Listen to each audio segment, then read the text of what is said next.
The stock market continues to push higher with big tech still being the strongest sector, but there are some real concerns in the small caps and the financial sector. So first up, let's take a look at the S&P 500 SPY ETF. So let's crack open this chart and see what's going on in the stock market today. Alright, so today's SPY was up 0.59% and we did get the second day in a row with the bull breakout above SPY 400, and we did open another gap below that did not fill, which is going to be down here at 401.6. Now keep in mind, on the SPY daily chart, we are still looking relatively weaker than the triple Qs because the big tech companies don't have the financial sector dragging them lower, and the financial stocks are still looking very weak after today's price action. So on SPY, even though we do have a gap to fill up there at 408, we're going to need to break this daily high right here at 404, which is exactly where we found resistance today. So the next catalyst for SPY to push higher is going to be that break of resistance at 404, and then we'll be looking for the gap fill just above 408. Now keep in mind, if we get rejected from 404, we're looking for the gap fills below at 401.6 and a retest of the breakout right around 400. If we fail to hold above the breakout at 400, then we'll be looking for the gap down here at 396.5. So it's still a very clear range with very clearly defined levels. You're just going to need to follow the price action on where we're going first. When we have gaps to fill to the upside and the downside, you're usually going to fill the gaps in the direction of the current momentum, and right now that is still higher,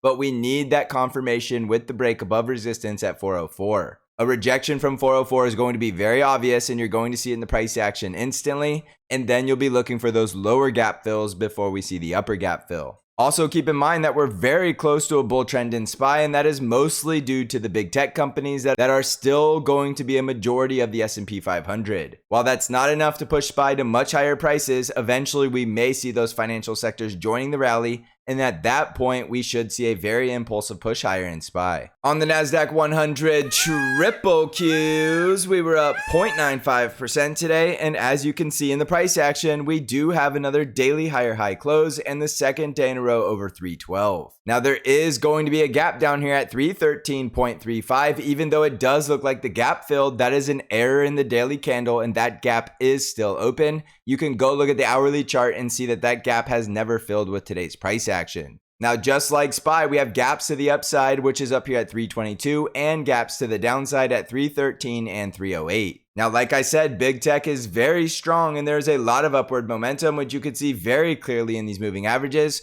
So there is the possibility we can go fill the up gap before we come down and fill the down gaps. So on the triple Qs, there's going to be some interesting resistance between 316 and 317 that I would pay attention to. But if we continue to gap up and close near the high of the day, it is very likely we are trying to get to 322 in a hurry. Also pay attention to the volume, because on the triple Qs, we had increasing volume today, but when you look at SPY and the small caps, we actually had a very low volume day. So there's clearly a lot of money flowing into big tech companies, and that's why the triple Qs are relatively the strongest. So even though we do have the bull breakout above 312, never rule out the possibility that we need to test that bull breakout before we go any higher. So in the event we do get a pullback, look for strong support right there at 312, and if we break 312, look for the gap fill at 308. On the Dow Jones, we were up 0.43% today as the Dow Jones has the second day in a row above the bull breakout at 327, but we are finding resistance at the 50 EMA just above 328. So in the Dow, you can stay bullish above 324 or the risk level at 327, and then above 328, we'll be looking for a push to the higher price target at 335. If we break down below support, we do have the gap fill at 322 and the critical support down here at 317. If we lose all of that support, you're looking for the gap fill at 311. On the Russell 2000 IWM ETF, we were down 0.14%, and you could see very clearly from this chart why the small caps are looking weak, because we got up to that critical resistance at 177 and instantly found resistance. When you look at this candle, this is a lot of sellers at resistance, which is no surprise, but you're not seeing the same strength in the small caps that we're seeing in the other sectors. For that reason, with this rejection from this negatively sloping 20 daily moving average, it's possible that we come down here to fill this gap around 172 and possibly even make that lower low down there in the low 160s. So for that reason, in IWM, I think you should be risk off until we can break above 177, and then we will get rid of this bearish look that we're going to lower prices and you can get a lot more bullish. So above 177, we'll get more bullish for the gap fill at 181, but below 177, I think you need to be very cautious and you need to manage your risk right here around the 5 EMA around 174. On the ARKK ETF, we were down 0.29% today, and ARKK is trying to break over these moving averages and trying to build up support right around 38. Keep in mind, this is only a valid double top from 40.5 if we break down below the neckline at 36, which is not yet confirmed and not yet valid. So even though we have the double top price target at the gap fill, we need confirmation with the break below 36, and right now we should have strong support right around 38. So if we break down below 38, then we'll likely flush down towards 36. And if we break 36, we'll be looking for the gap fill below 32. The bull breakouts will be closes above 39 and then 40.5. So wait for the bull breakouts if you're waiting to get bullish in the ARK ETF.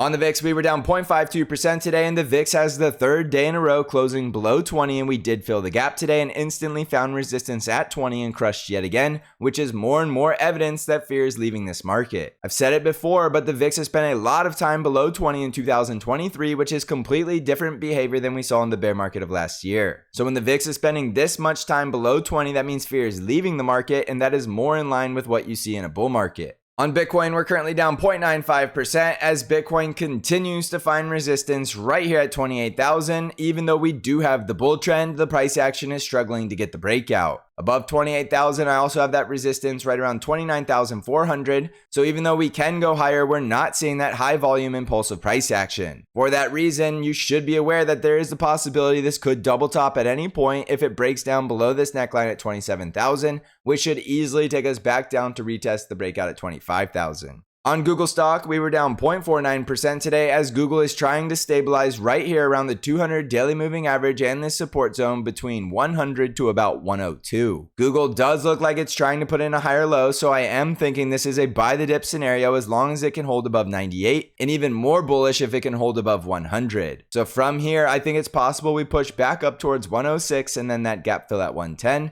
but if we break down below 98, look for a retest of the breakout down here right around 95. On Amazon stock, we were up 1.75% as Amazon gapped up and tried to get the bull breakout above critical resistance at 102, but as you can tell, we closed it right on top of that resistance because there was just too many sellers above that level. From here, we could get rejected and come down and fill the gap at 100, or if we get the bull breakout above 102, we're looking for the gap fill right around 109. As you can tell, Amazon does look like it's putting in a higher low and a breakout of a higher high, so don't be surprised if it starts to see very impulsive buying from here. On Microsoft stock, we are up 1.26% today as Microsoft is trying with all of its power to close the gap above 285, but it also opened yet another gap below at 281. So once we fill the gap at 285.56, there's the possibility we could get a rejection and come back down to the gap fills at 281 and 276. If we break above the gap fill at 285, the next target higher will be 290. On Nvidia stock, we're up 1.48% today as Nvidia is trying to break that resistance at 274, and if it does succeed, it's likely going straight to the next price target at 282.5. We had the bull breakout above support at 258, so it is possible it's going for that next higher high,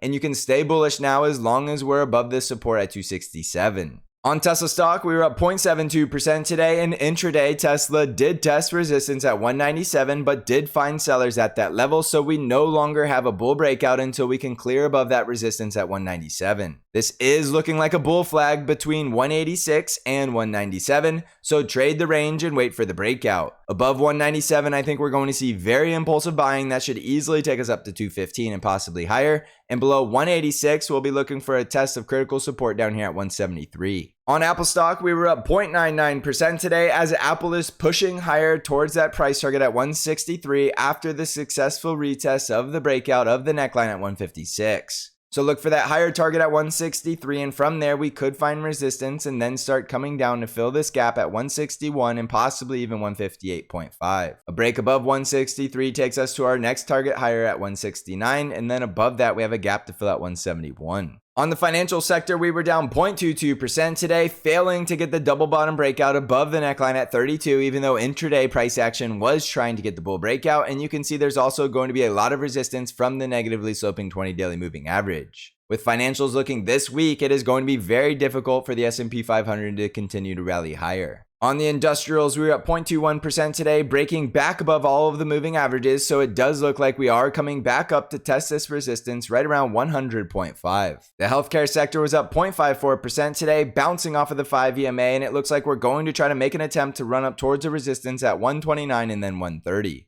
The energy sector was up 0.44% today, getting all the way up to that resistance at 82.6 and trying to close back over the 200 daily moving average, and I think you should be bullish as long as we're above the neckline at 80.5. So jumping back over to the S&P 500, as you can tell, there's a lot of mixed signals today because we have the weak small caps and the weak financial sector, but we still have very strong big tech. The big tech companies can't do all of the heavy lifting forever, so eventually we're going to need to see these other stocks and sectors joining in on the rally. The VIX is telling us low fear and price action is still showing higher highs and higher lows, so look for that next critical breakout on SPY 404, otherwise we're looking for a major rejection to go fill some of these lower gaps below. Let the price action do all of the talking and make sure you have zero biases. If you want to come trade with other price action traders and get access to all of my intraday updates and analysis, come join us over at the Stocks Channel Trading Discord community. You'll find out how to join the Discord by clicking on the link in the description of this video. I also have my own trade alert service called Bank Trade Alerts that will send you all of your buy and sell alerts directly via email and text message, and only trades the ETFs TQQQ and SQQQ.